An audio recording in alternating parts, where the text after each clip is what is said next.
पंतप्रधान नरेंद्र मोदी सध्या पालक आणि विद्यार्थ्यांची परीक्षांसंदर्भात संवाद साधत आपण थेट जाऊया। लेंगे। अभी हम अपनी बातचीत का सिलसिला शुरू करने जा रहे हैं। एक बात मैं शुरू में जरूर देशवासियों को भी बताना चाहता हूं और गार्डियंस को बताना चाहता हूं, टीचर्स को बताना चाहता हूं। ये परीक्षा पे चर्चा है, लेकिन सिर्फ परीक्षा की ही चर्चा नहीं है। बहुत कुछ बातें हो सकती हैं। एक हल्का फुल्का माहौल बनाना है, एक नया आत्मविश्वास पैदा करना है। और जैसे अपने घर में बैठ के बातें करते हैं, अपनों के बीच बात करते हैं, यार दोस्तों के साथ बात करते हैं, आइए हम भी ऐसे ही बात करेंगे आज।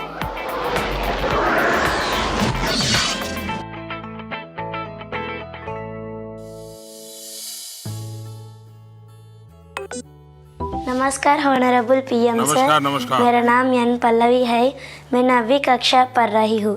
सर, हम अक्सर ऐसा महसूस करते हैं कि पूरा साल पढ़ाई ठीक चल रही होती है, लेकिन जैसे ही परीक्षा निकट आती है बहुत ही तनावपूर्ण स्थिति हो जाती है।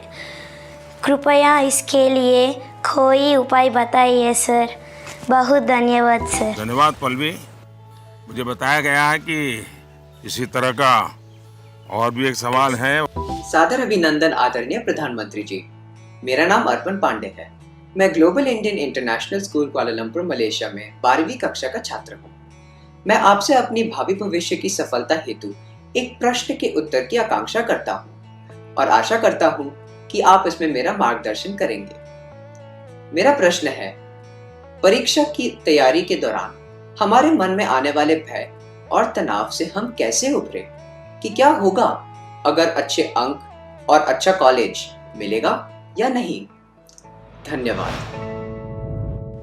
पल्लवी, अर्पण, देखिए आप जब ये फियर की, डर की बात करते हैं तो मुझे भी डर लग जाता है।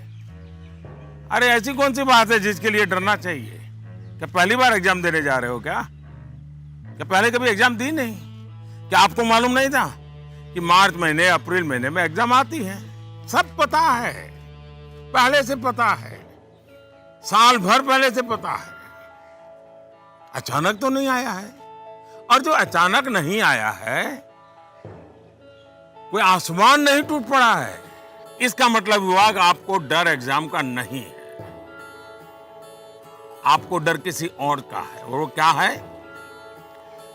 आपके आसपास एक माहौल बना दिया गया है कि यही एग्जाम सब कुछ है, यही जिंदगी है।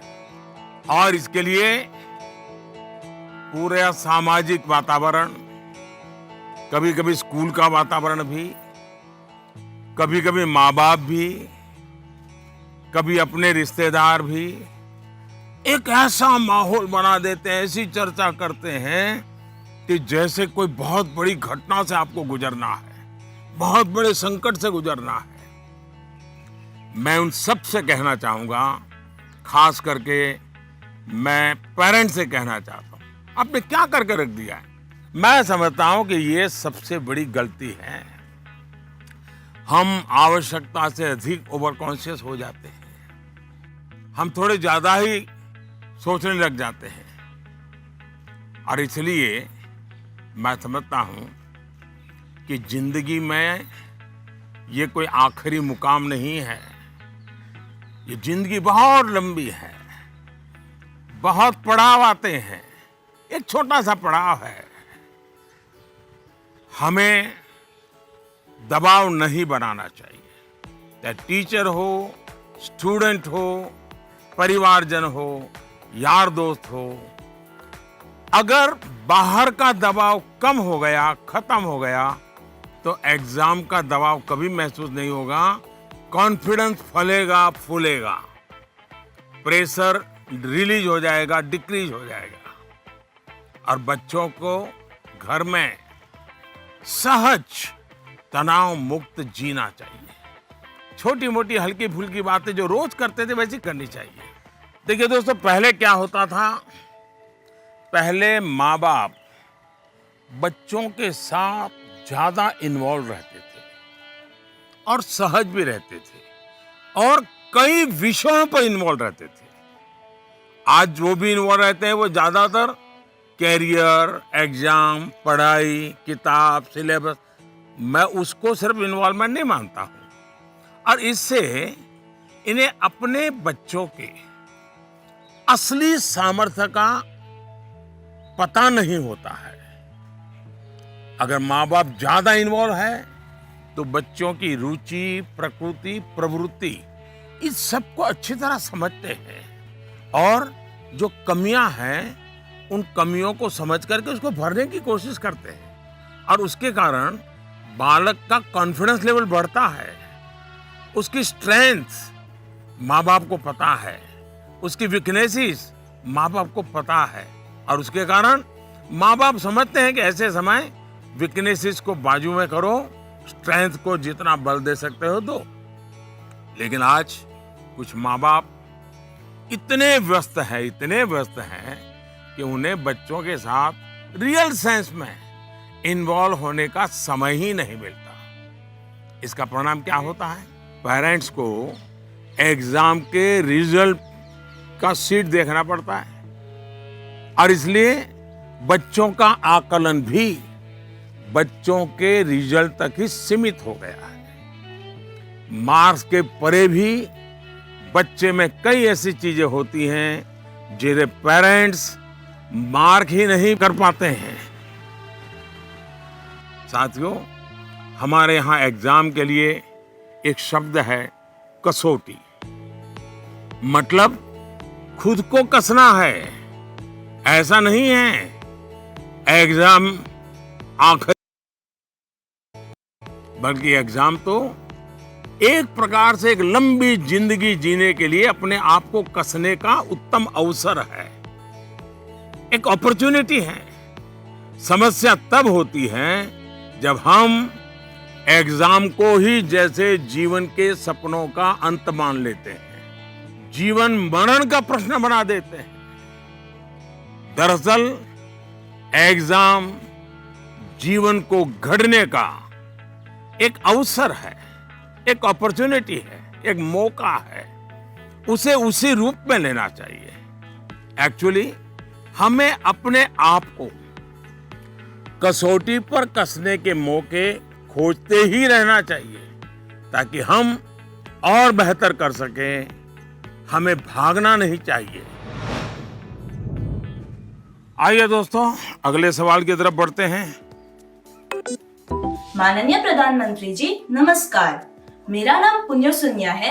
मैं कक्षा 11वीं की छात्र हूँ। मेरे विद्यालय का नाम विवेकानंद केंद्र विद्यालय निर्जुली, डिस्ट्रिक्ट पापुमपारे, स्टेट अरुणाचल प्रदेश है।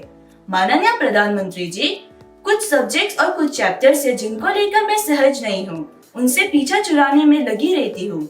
मैं चाहे कितनी भी कोशिश क्यों ना करूँ, मैं उन्हें पढ़ नहीं पाती हूँ। शायद ये इसलिए होता है क्योंकि मुझे उनसे डर लगता है। सर, इस स्थिति को कैसे दूर किया जा सकता है? धन्यवाद सर। चलिए, आंध्र से हम मलेशिया से अब अरुणाचल पहुंच गए और मुझे बताया गया है कि इसी प्रकार का कोई और एक सवाल भी है। माननीय प्रधानमंत्री जी नमस्कार। मेरा नाम विनीता गर्ग है और मैं SRDAV पब्लिक स्कूल में 25 वर्ष से कार्यरत हूँ। मेरा प्रश्न है, कुछ सब्जेक्ट्स ऐसे हैं जिसमें कई स्टूडेंट्स को डर का सामना करना पड़ता है। इस वजह से वह इनसे बचते हैं। इसके बारे में इतिहास या गणित जैसे विषयों के शिक्षक अच्छी तरह से समझ सकते हैं। टीचर के तौर पर इस स्थिति को और बेहतर बनाने के लिए हम क्या कर सकते हैं? ये कुछ अलग प्रकार का ही विषय मेरे सामने आया। मैं कोशिश करूंगा कि स्टूडेंट्स के मन को छू सकूं और टीचर्स की बात पर गौर के साथ कुछ समाधान बता सकूं। आप दोनों ने किसी खास सब्जेक्ट या चैप्टर से डर की बात कही है।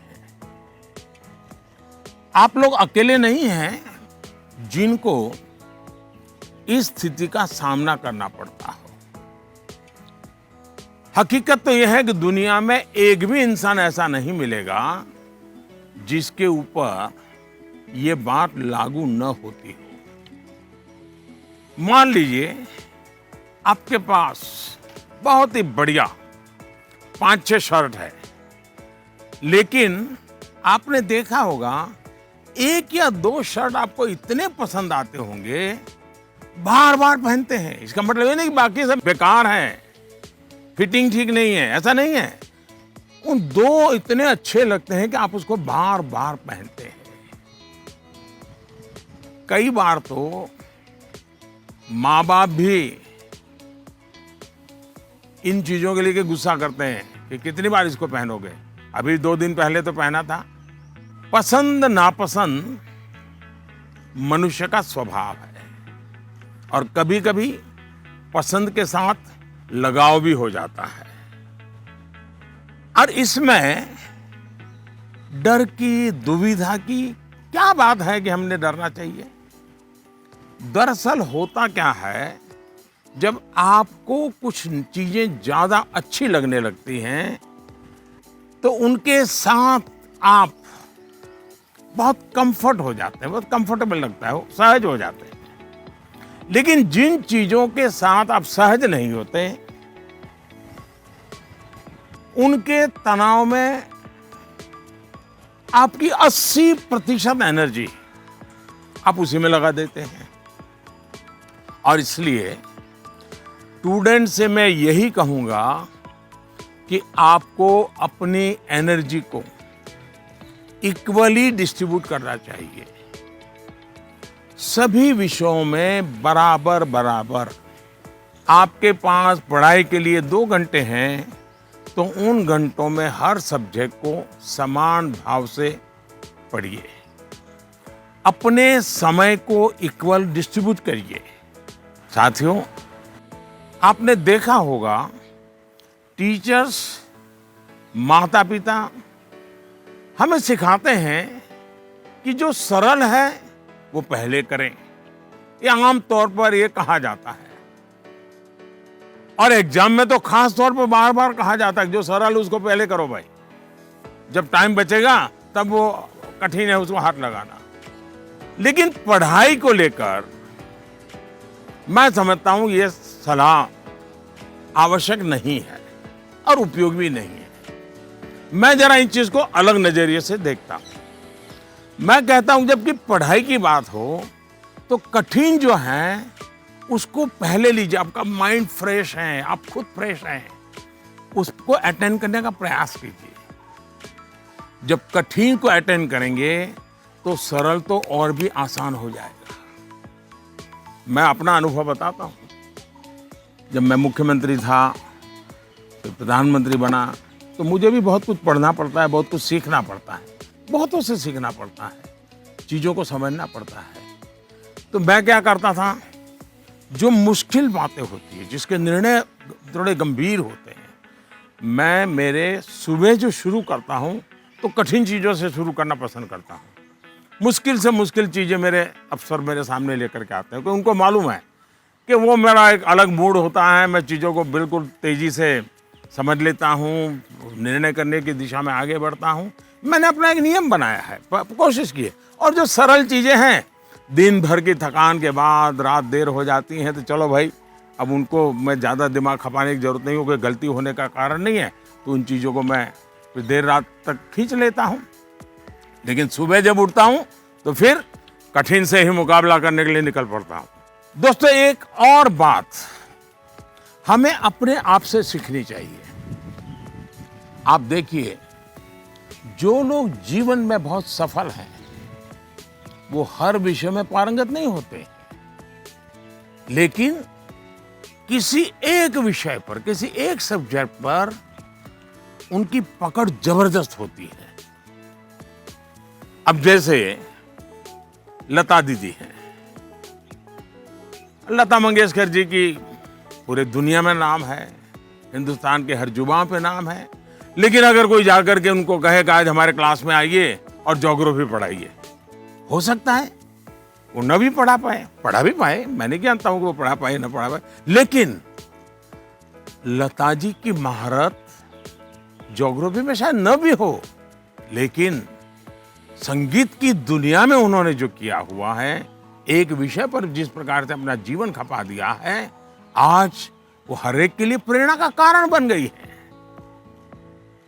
और इसलिए आपको भले कुछ सब्जेक्ट मुश्किल लगते हो, ये कोई आपके जीवन में कोई कमी नहीं है।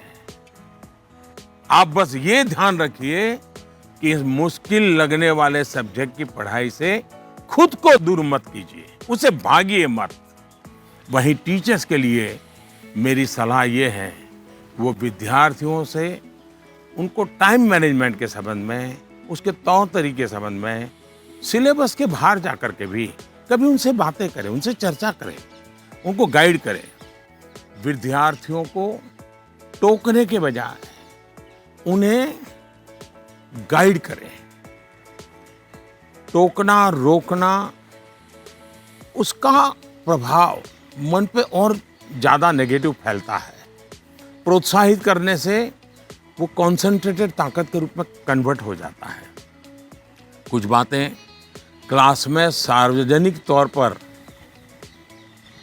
जरूर कहें ताकि सबका प्रबोधन होगा, लेकिन बहुत सी बातें ऐसी होती हैं जब किसी एक बच्चे को बुला करके चलते चलते थोड़ा सर पे हाथ रख करके बहुत ही प्यार से कहें, बेटा देखो भैया तुम इतने बढ़िया करते हो, जरा देखो इसको जरा थोड़ा ये कर लीजिए, देखिए तुम्हारे में बहुत बड़ी ताकत है, आप देखिए ये बहुत काम आएगा, बहुत काम आएगा। एक काम करिएगा, आपके जीवन में ऐसी कौन सी बातें थी जो कभी आपको बहुत कठिन लगती थी और आज आप उसको बड़ी सहजता से कर पा रहे हैं? ऐसे कुछ कामों की लिस्ट बनाइएगा। जैसे साइकिल चलाना कभी आपको कठिन लगा होगा, लेकिन अब वही काम आप बहुत सरलता से करते लेते होंगे। कभी तैरने की बात आई होगी, बहुत डर लगा होगा, उतरने से भी डर लगा होगा, लेकिन आप अच्छे तरह आज तैरना सीख गए होंगे। मतलब जो कठिन था उसको आपने कन्वर्ट कर दिया। आपके जीवन में ऐसी सैकड़ों चीजें होगी, अगर आप ये याद करके जरा किसी कागज पर लिख लेंगे तो कभी आपको किसी को भी, मुझसे भी कठिन वाला सवाल पूछना ही नहीं पड़ेगा, क्योंकि कभी कोई चीज आपको कठिन लगेगी ही नहीं। मुझ पे भरोसा कीजिए दोस्तों, एक बार करके देखिए। Honorable Prime Minister Ji, Vanakkam. I am Neil Anand, studying 12th standard in Vivekananda Kendra Vidyalaya Metric Higher Secondary School, Kanyakumari. Dear sir, during this pandemic situation, after the online classes, we all get more free time than usual. I would like to know how can we make the best use of our free time. My thanks to our Honorable Prime Minister for giving this opportunity. वणक्कम। मम्मी पापा को पता चलेगा ना कि आप परीक्षा के समय में खाली समय की बात कर रहे हैं, तो फिर देखिए क्या क्या होता है। खैर, मुझे ये सवाल बहुत अच्छा लगा कि आप एग्जाम के समय भी खाली समय पर ध्यान दे रहे हैं, खाली समय पे चर्चा कर रहे हैं। देखिए दोस्तों, खाली समय, इसको खाली मत समझिए, ये खजाना है, खजाना। खाली समय एक सौभाग्य है, खाली समय एक अवसर है। आपकी दिनचर्या में खाली समय के पल होने ही चाहिए, वरना तो जिंदगी एक रोबोट जैसी हो जाती है। दरअसल खाली समय दो तरह के हो सकते हैं। एक जो आपको सुबह से ही पता है कि आज आप 3 से 4 बजे तक फ्री हैं, या आने वाले रविवार को आप आधा दिन फ्री हैं, या आप 4 तारीख को छुट्टी है, आप दोपहर तक आपके पास कोई काम नहीं, आपको पता है। लेकिन दूसरा वो जिसका पता आपको लास्ट मोमेंट में चलता है। अगर आपको पहले से ही पता है कि मेरे पास खाली समय है, तो आप अपने पेरेंट्स या अपने बहन भाई से कह सकते हैं कि मैं आपकी हेल्प करूंगा। आपको क्या काम करना है, आप क्या कर रहे हैं, मैं क्या हेल्प कर सकता हूं। दूसरा, आप सोचें कि ऐसी कौन सी चीजें हैं जो आपको खुशी देती हैं। थोड़ा भारी भरकम शब्द है स्वांतः सुखाय, जिसमें से आपको सुख मिलता है, आपको आनंद मिलता है, आपके मन को बहलाती हैं। आप ऐसा भी कुछ कर सकते हैं। अब आपने मुझे पूछा है तो मैं भी सोचता हूं कि मैं क्या करना पसंद करता हूं। मैंने अपनी दिनचर्या में ऑब्जर्व किया है कि अगर मुझे थोड़ा सा भी खाली समय मिल जाए और अगर झूला है तो मेरा मन करता है कुछ पल में झूले पर जरूर बैठूं। बहुत थकान है और 5 मिनट का भी समय मिल गया, या फिर मैं कोई काम भी कर रहा हूं, तो अपने खाली समय में झूले पर बैठकर, पता नहीं क्या कारण है लेकिन मेरा मन प्रफुल्लित हो जाता है। जब आप खाली समय अर्न करते हैं तो आपको उसकी सबसे ज्यादा वैल्यू पता चलती है। इसलिए आपकी लाइफ ऐसी होनी चाहिए कि जब आप खाली समय अर्न करें तो आपको असीम आनंद दें। यहां यह भी ध्यान रखने की जरूरत है कि खाली समय में किन चीजों से बचना चाहिए, नहीं तो वही चीज सारा समय खा जाएगी, पता भी नहीं चलेगा और अंत में रिफ्रेश रिलैक्स होने के बजाय आप तंग आ जाएंगे, थकान महसूस करने लगेंगे। एक और मुझे लगता है कि खाली समय में हमें अपनी curiosity,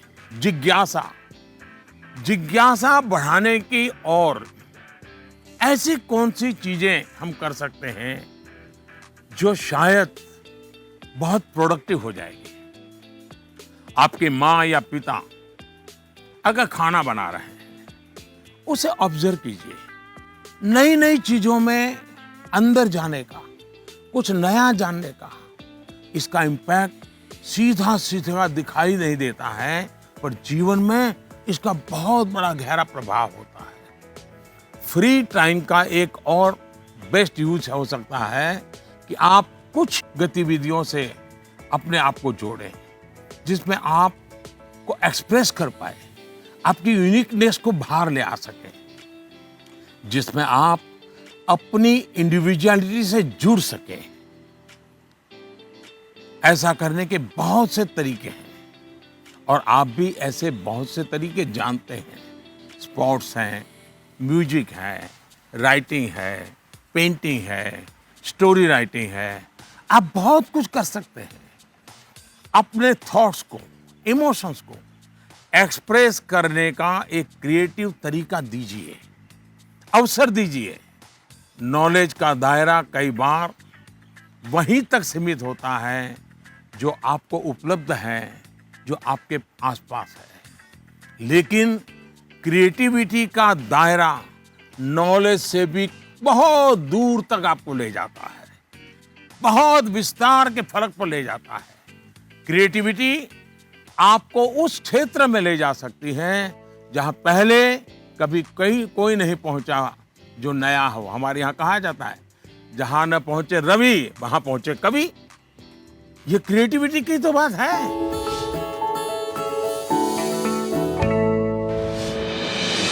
With the world's largest COVID vaccination drive, India is leading the way. As the vaccine reaches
मेरा सवाल आपसे ये है कि बच्चों को गुड वैल्यू सिखाने का सबसे अच्छा तरीका क्या है?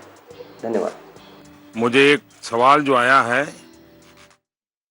पूरे बेंगलोर से मेरा सवाल आपसे ये है कि बच्चों को गुड वैल्यू सिखाने का सबसे अच्छा तरीका क्या है? धन्यवाद। मुझे एक सवाल जो आया है वो नमो ऐप पर आया है। उसका विजुअल मेरे पास नहीं है, लेकिन मुझे वो सवाल अच्छा लगा, इसलिए मुझे लगता है कि मैं ज़रूर आपसे शेयर करूं। पटना से सवाल है, प्रवीण कुमार ने पूछा है, सर आज माँ बाप के लिए बच्चे बड़े करना थोड़ा मुश्किल हो गया है। कारण है आज का जमाना और आज के बच्चे।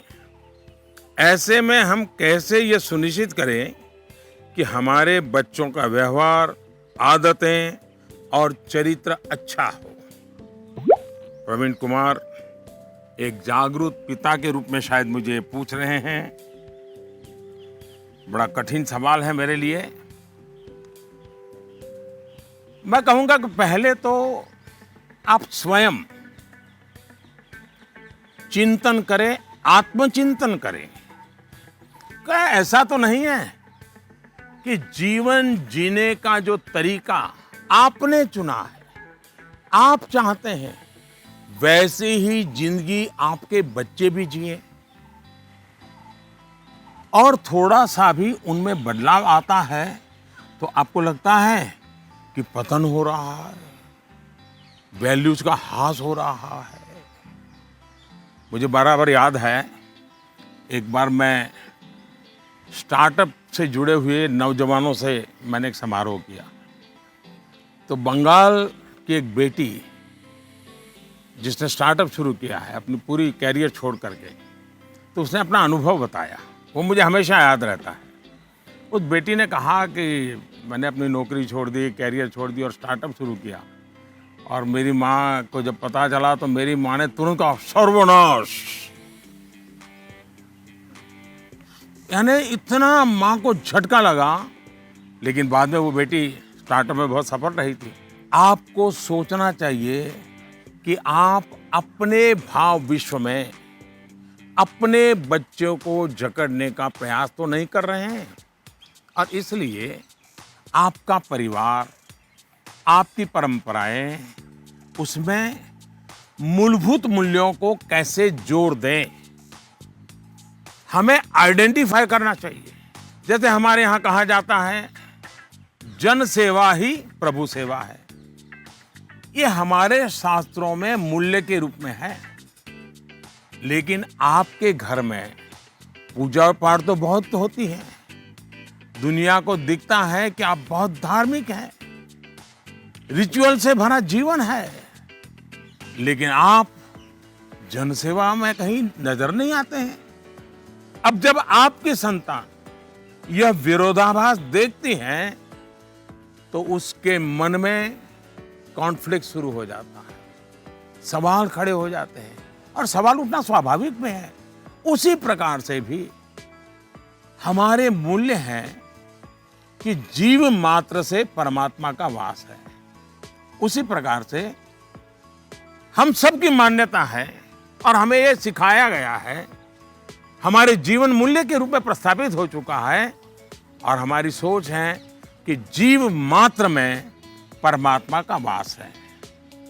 लेकिन आपके घर में जो काम करने आते हैं, झाड़ू पोछा लगाने आते हैं, लिफ्ट चलाने वाला होता है, आपको स्कूल में छोड़ने वाला ऑटो रिक्शा ड्राइवर है, क्या कभी आपने उनसे उनके सुख दुख की चिंता और चर्चा की है?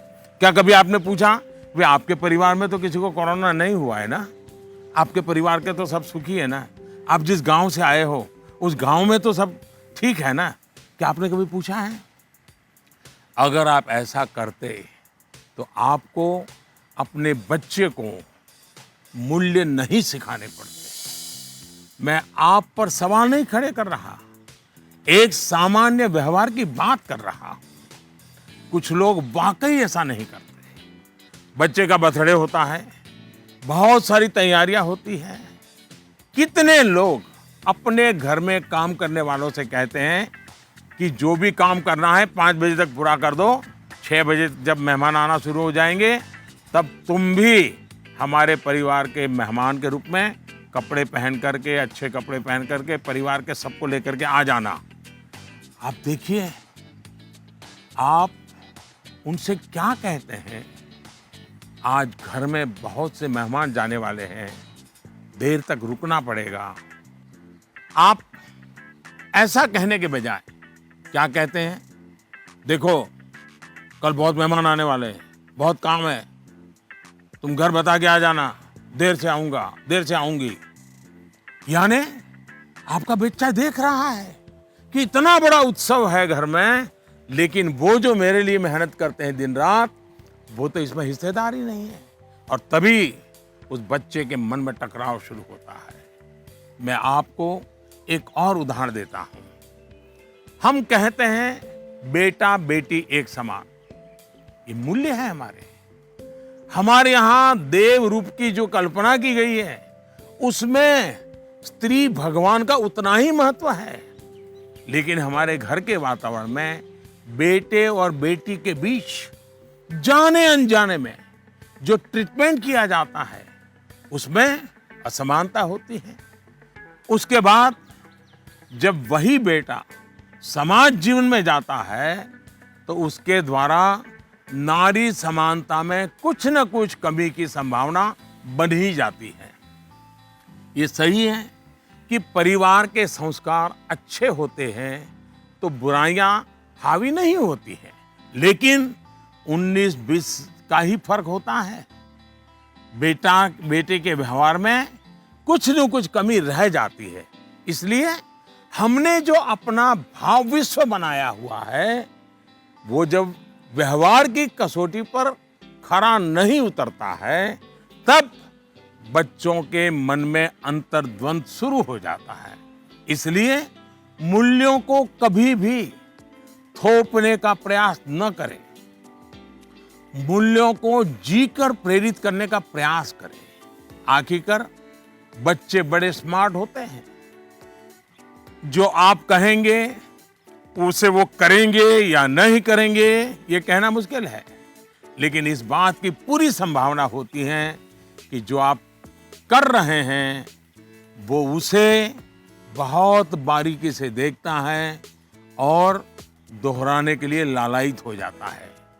और जब आप इन मूल्यों के साथ हमारे इतिहास, हमारे पुराण, हमारे पुरखों की छोटी छोटी बातों को सहजता से जोड़ेंगे तो बच्चे भी प्रेरित होंगे। आचार व्यवहार में उतरना आसान हो जाएगा।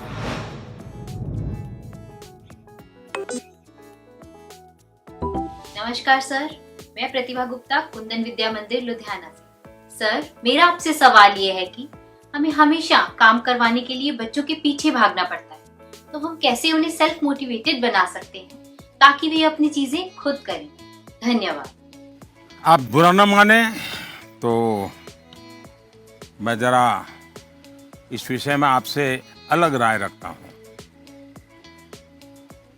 मुझे लगता है कि बच्चों के पीछे इसलिए भागना पड़ता है क्योंकि उनकी रफ्तार हमसे ज्यादा है।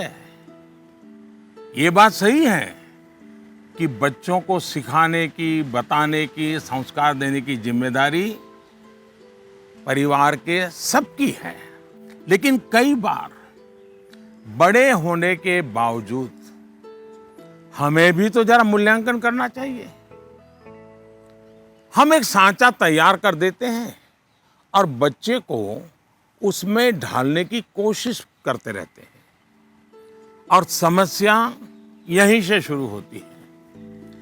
हम इसे सोशल स्टेटस का सिंबल बना देते हैं। अक्सर माता पिता अपने मन में कुछ लक्ष्य तैयार कर लेते हैं, कुछ पैरामीटर बना लेते हैं और कुछ सपने भी पाल लेते हैं। फिर अपने उन सपनों और लक्ष्यों को पूरा करने का बोझ बच्चों पर डाल देते हैं। हम अपने लक्ष्यों के लिए बच्चों को जाने अनजाने में, माफ करना मुझे, मेरा शब्द कहीं कठोर लगेगा, जाने अनजाने में हम बच्चों को इंस्ट्रूमेंट मानने लगते हैं। और जब बच्चों को उस दिशा में खींचने में विफल हो जाते हैं तो ये कहने लगते हैं कि बच्चों में मोटिवेशन और इंस्पिरेशन की कमी है। किसी को भी मोटिवेट करने का पहला पार्ट है ट्रेनिंग, प्रॉपर ट्रेनिंग। एक बार बच्चे का मन ट्रेन हो जाएगा तब उसके बाद मोटिवेशन का समय शुरू होगा।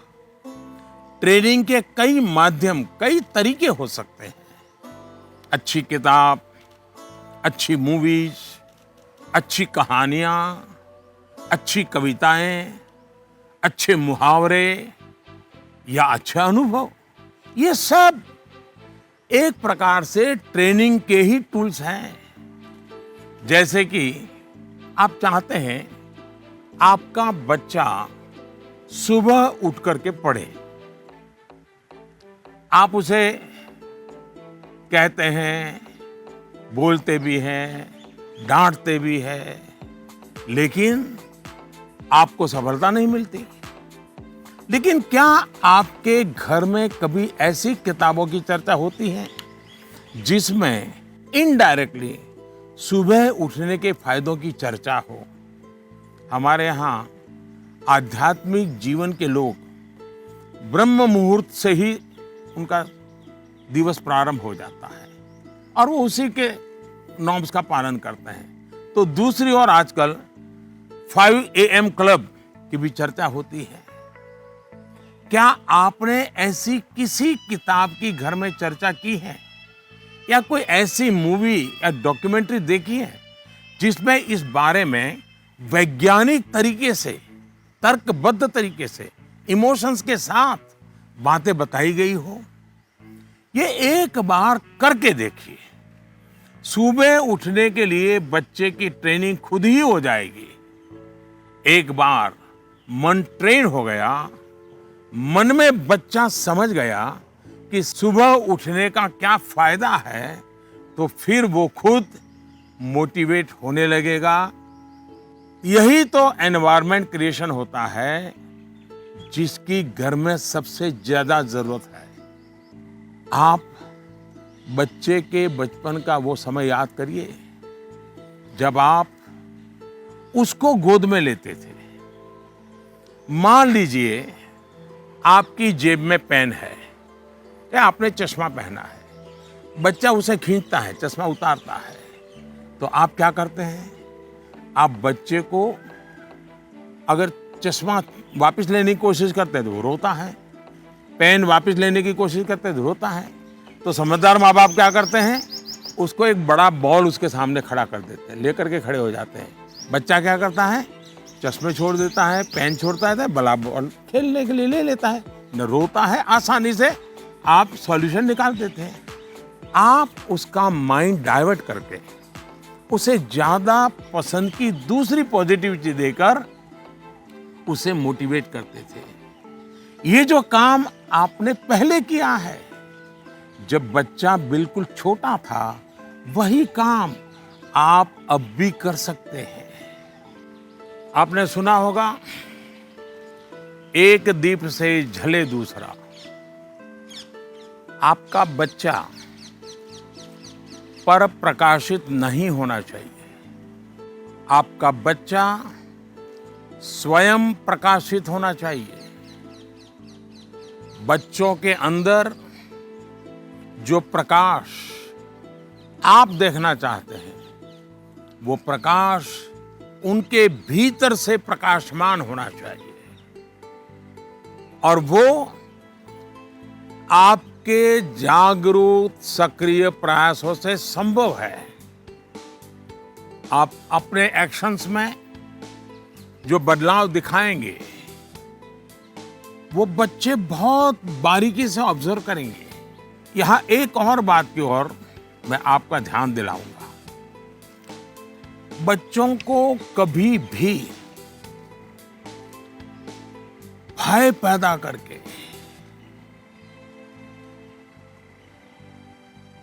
ये होगा तो ये होगा, ऐसा होगा तो ऐसा होगा। कृपा करके ऐसी कोशिश मत कीजिए।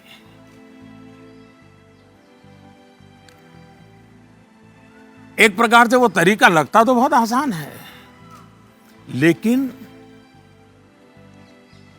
इससे एक तरह से नेगेटिव मोटिवेशन की संभावनाएं बढ़ जाती है। जैसे ही आपने जो हवा खड़ा किया है वो खत्म हो जाता है, बच्चे का मोटिवेशन भी खत्म हो जाता है। और इसलिए पॉजिटिव मोटिवेशन साथ साथ बार बार पॉजिटिव रीइंफोर्समेंट पर बल देते रहना चाहिए। मोटिवेशन का जो मंत्र बच्चों के लिए है, एक प्रकार से वो हम सबके लिए भी है, मनुष्य मात्र के लिए है। Namaste Prime Minister sir, my name is Tanay and I am a student of Salmia Indian Model School, Kuwait. Sir, I have a question to ask you that how to prepare ourselves for the battle of life. Thank you sir. NaMo app पर मसूरी उत्तराखंड श्रीमान अशरफ खान ने लिखा है, sir हम सब जब अपने बड़े कजिन्स या दोस्तों से बात करते हैं तो वो कहते हैं कि अभी स्कूल में तो तुमने जीवन देखा ही कहाँ है, जीवन की असली कसौटी तो स्कूल से बाहर निकल करके होगी। मेरा सवाल यह है कि आज हम अपने आप को कल की चुनौतियों के लिए कैसे तैयार करें। तनय, आप तो कुवैत से मुझसे बात कर रहे हो, लेकिन तनय कभी किसी ने इस बात को मार्क किया है कि तुम्हारे जो आवाज है वो गॉड गिफ्टेड है? क्या कभी तुम्हारे माँ बाप ने, कभी आपके दोस्तों ने, कभी आपके टीचर्स ने कभी कहा है कि आपका ध्यान गया है?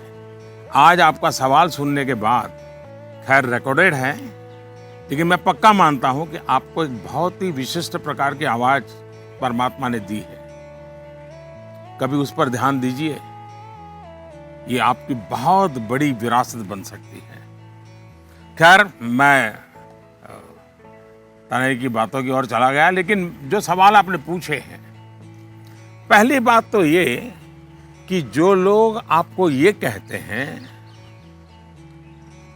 उनके कहने का तरीका भले ऐसा होता है कि वो आपको सलाह दे रहे हैं, लेकिन मन के भीतर की सच्चाई को देखें तो वो अपने आप को हीरो बनाने की कोशिश कर रहा होता है, या फिर वो अपनी असफलताओं को इसलिए बड़ा बनाकर दिखाता है ताकि उसे एक एस्केप रूट मिल सके, और इसलिए वो दिखाता है कि उसके सामने बहुत बड़ी बड़ी चुनौतियां हैं।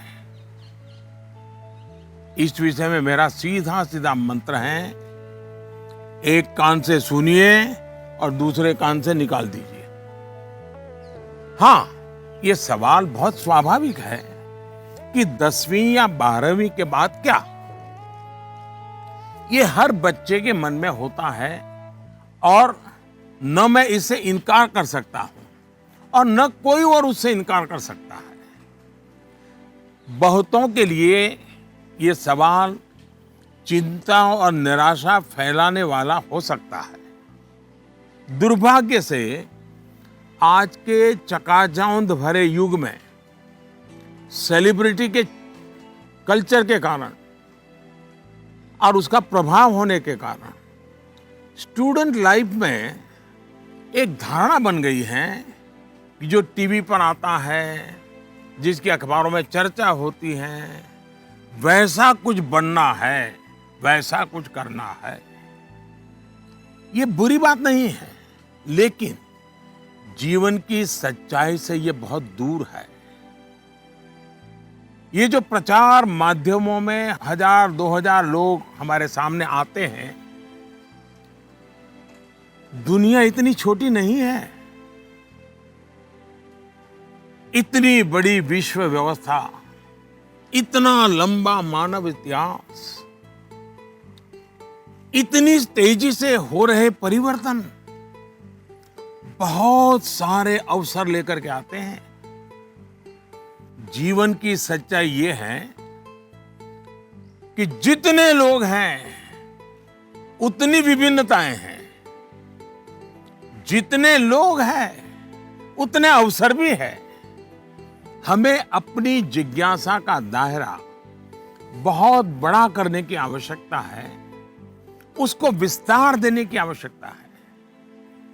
और इसलिए आवश्यक है कि 10वीं क्लास में, 12वीं क्लास में भी आप अपने आसपास के जीवन को ऑब्जर्व करना सीखिए। आपके आसपास इतने सारे प्रोफेशन है, नेचर ऑफ जॉब्स है और बदलते हुए नेचर ऑफ जॉब्स हैं। खुद को ट्रेन करिए, अपनी स्किल बढ़ाइए और उसका लाभ उठाइए। करियर के चुनाव में एक पक्ष ये भी है कि बहुत से लोग जीवन में इजी रूट की तलाश में रहते हैं। बहुत जल्दी वाहवाही मिल जाए, आर्थिक रूप से बड़ा स्टेटस बन जाए, ये इच्छा ही जीवन में कभी कभी, हर बार नहीं लेकिन कभी कभी अंधकार की शुरुआत भी करने का कारण बन जाती है।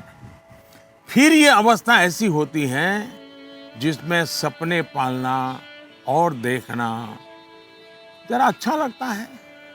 सपनों में खोए रहना अच्छा लगता है।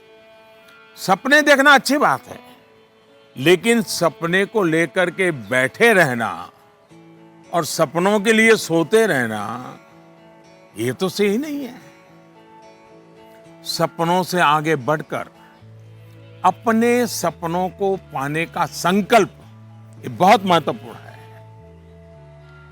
आपको सोचना चाहिए कि आपका वो कौन सा एक सपना है जिसे आप अपने जीवन का संकल्प बनाना चाहेंगे।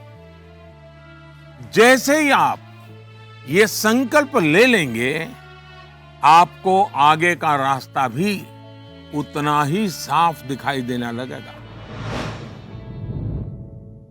माननीय प्रधानमंत्री जी प्रणाम।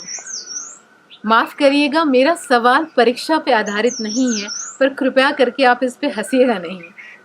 आजकल के बच्चे प्रॉपर खाना नहीं खाना चाहते, सारा टाइम चिप्स, चॉकलेट और जंक पे उनका ध्यान रहता है। आप कृपया करके हमें ये बताइए कि हमें इसके बारे में क्या करना चाहिए। इसी प्रकार के कुछ और सवाल भी मेरे साथ हैं, और ये नरेंद्र मोदी ऐप पर छत्तीसगढ़ रायपुर से सुनीता पॉल जी ने लिखा है, सर हमारे बच्चों को हम जो टिफिन में देते हैं वे उस चीज को खाते नहीं और हमेशा फास्ट फूड खाने की जिद करते हैं। कृपया इस मुद्दे पर हमारा मार्गदर्शन करें। मैं समझ नहीं पा रहा हूं कि मैं ये सारे सवाल सुनकर के मुस्कुराऊं या जोरों से हंस पड़ूं। अगर इस मुद्दे पर हम मनोवैज्ञानिक तरीके से आगे बढ़े तो शायद इसका समाधान आसान हो जाएगा। हमारी जो ट्रेडिशनल खाने की चीजें हैं, मनोवैज्ञानिक रूप से उनके प्रति हम सहज रूप से गौरव का भाव पैदा करें।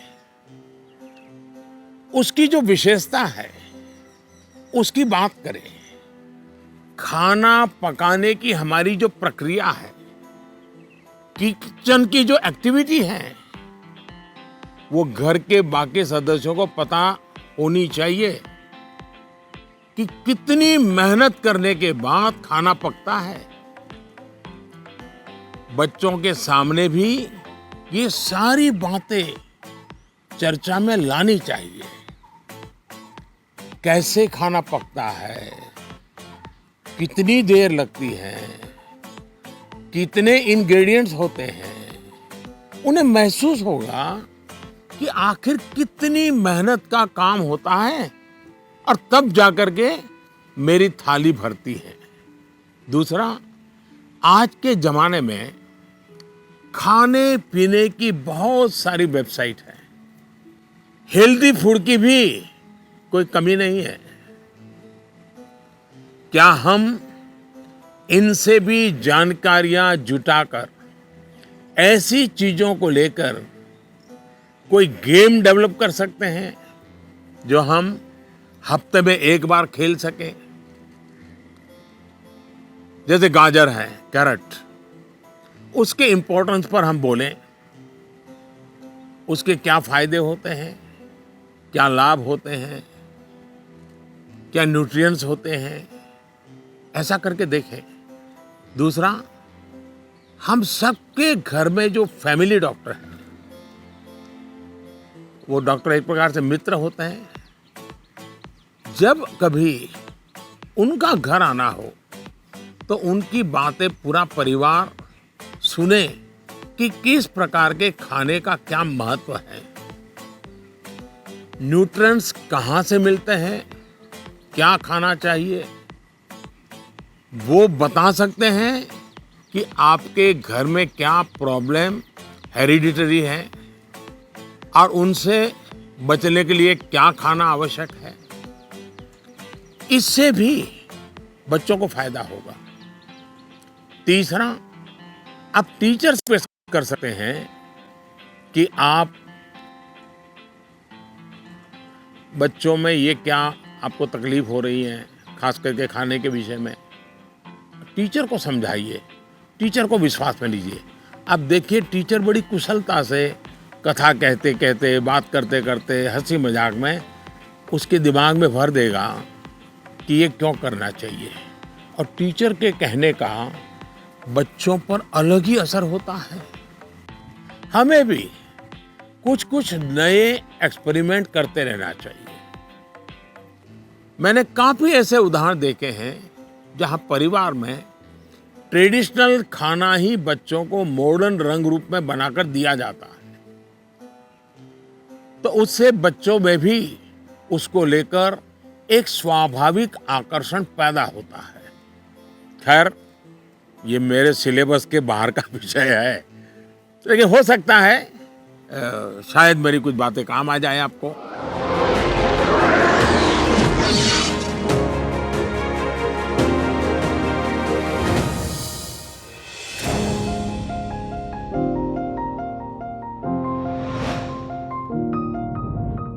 दिव्यांका, नमस्कार। दिव्यांका, क्या पढ़ती हो? जी सर, मैं कॉमर्स की छात्रा हूँ। और पुष्कर की ही रहने वाली हो? जी सर। तो पुष्कर की कोई पवित्र चीज का मुझे वर्णन करोगी? क्या है पुष्कर की विशेषता? पुष्कर में एकमात्र ब्रह्मा मंदिर है। हाँ। और जो पुष्कर राज है वह 68 तीर्थों का गुरु है। अच्छा, ब्रह्मा का क्या रोल रहा है? जी, उन्होंने पृथ्वी को क्रिएट किया है। अच्छा, बताइए दिव्यांका, क्या सवाल था आपके मन में? सर, मेरे कुछ मित्र ऐसे हैं जिनकी मेमोरी एवरेज है। वे किसी भी विषय को कितना भी पढ़ ले, वे परीक्षा में उसे याद नहीं रख पाते हैं। सर, वे ऐसा क्या करें कि वे उस विषय को याद रख सके? अच्छा, तो आपको मेमोरी की जड़ी बूटी चाहिए। जी सर। देखिए दिव्यांका, आप सबसे पहले अपनी डिक्शनरी से इस शब्द को डिलीट कर दीजिए। आप सोचिए ही नहीं कि आपके पास याद करने की शक्ति नहीं है। अगर आप खुद से जुड़ी कुछ घटनाओं को देखें तो आपको पता चलेगा कि वास्तव में आपको बहुत सारी चीजें याद रहती हैं। जैसे आपकी मदर टंग या मदर टंग आपने किसी को बहुत ग्रामर के साथ पढ़ाया था क्या, सिखाया था क्या? नहीं सर। आपको याद होगा? नहीं नहीं। क्या स्कूल में आपने सीखी या किताब में कहीं भी नहीं? हाँ, ये सब सुन करके सीख ली। तो यही वो चीजें हैं, जरा सोचिए कि आपको जो पसंद है, क्या इन चीजों को याद रखने के लिए आपने कभी कोशिश की थी? वो बातें जिनसे आप पूरी तरह जुड़ गए हैं, मग्न हो गए हैं, वो बातें जो आपका हिस्सा बन गई हैं, आपके विचार प्रवाह का हिस्सा बन गई हैं, उन्हें आप कभी नहीं भूलते हैं। दूसरे शब्दों में कहूं तो ये मेमोराइज नहीं है, एक्चुअली ये इंटरनलाइज है। और इंटरनलाइज करना यही इसका एक अच्छा रास्ता है। और इसलिए आपको याद करने पर जोर देने के बजाय आपको उसे जीने की कोशिश करनी चाहिए, सहजता, सरलता, समग्रता के साथ। आपके पास भी वही सारी शक्तियां हैं जो किसी बहुत टैलेंटेड व्यक्ति के पास होती है। सोचिए, अपने भाई या बहन के साथ अगर आपका झगड़ा हुआ हो तो वो आपको एकदम याद रहता है, आप उसे भूलते नहीं हैं। यहाँ तक कि आपको यह भी याद रहता होगा कि उस समय आपके भाई बहन ने कौन से कपड़े पहने थे, आप खड़े खड़े लड़ रहे थे कि दौड़ते हुए लड़ रहे थे, सब याद होगा, एक एक वाक्य याद होगा। जी सर। यानी इसका एक मतलब यह है कि आप उसमें फुली इन्वॉल्व थे, आप उस क्षण को पूरी तरह जी रहे थे। साफ है कि चीजें याद रहे, प्रॉपरली रिकॉल कर सके, उसके लिए आप जिस क्षण में हैं उस क्षण में ही रहना और उसमें पूरी तरह से इन्वॉल्व रहना बहुत जरूरी है। यानी हम पढ़ाई कर रहे हैं, किताब हाथ में है और मन है खेल के मैदान में, सहेलियों के साथ, दोस्तों के साथ, फिर तो मामला गड़बड़ हो जाता है। आगे जाकर आप में से कोई विद्यार्थी अगर साइकोलॉजी पढ़ेगा तो उसमें मेमोरी बाय एसोसिएशन का कंसेप्ट विस्तार से समझाया जाएगा। आप याद कीजिए कि स्कूलों में सुबह असेंबली में राष्ट्रगान होता है। अब जन गण मन हर कोई गाता है, लेकिन क्या कभी आपने जनगण मन गाते समय आपने उस राष्ट्रगान के साथ देश में ट्रैवल किया क्या? आप उसके साथ जो शब्द आते हैं उन शब्दों के साथ अपने आप को विजुलाइज कर पाए कि नहीं कर पाए? पंजाब को, गुजरात को, महाराष्ट्र को, बंगाल को मन ही मन राष्ट्रगान गाते समय ट्रैवल किया क्या? आपको एकदम से याद होना शुरू हो जाएगा। मन ही विजुलाइज करेंगे तो आपको अच्छे से याद रह जाएगा। इसका तो एक फायदा और होगा, आप इस देश के साथ भी एकाकार होते चले जाएंगे। यानी इन्वॉल्व, इंटरनलाइज, एसोसिएट और विजुलाइज। मेमोरी को शार्प करने के लिए इस फॉर्मूले पर आप चल सकते हैं। मैं आपको एक और उदाहरण देता हूं। आपके पास नोटबुक्स होती हैं, अलग अलग विषयों की किताबें होती हैं। आप जब भी घर से निकले ये तय करके निकले कि बैग में इतने नंबर पर इस विषय की नोटबुक होगी और इतने नंबर पर इस विषय की किताब होगी। चौथे नंबर पे हो सकती है, तीसरी पर हो जाए। और आपने अगर 3 नंबर पर हिस्ट्री की किताब रखी है, 5 नंबर पर भूगोल की किताब रखी है, तो जब भी आप हिस्ट्री की किताब निकालने जाएं तो बिल्कुल आंख बंद करके 3 नंबर की किताब निकालते हैं आप। देखिएगा आपका कॉन्फिडेंस लेवल कितना बढ़ जाएगा। चलिए, मुझे अच्छा लगा, आपसे बात करने का मौका मिला और मैं राजस्थान के लोगों को भी और पुष्कर की पवित्र धरती को भी आज यहाँ से नमन करता हूँ। बहुत बहुत धन्यवाद।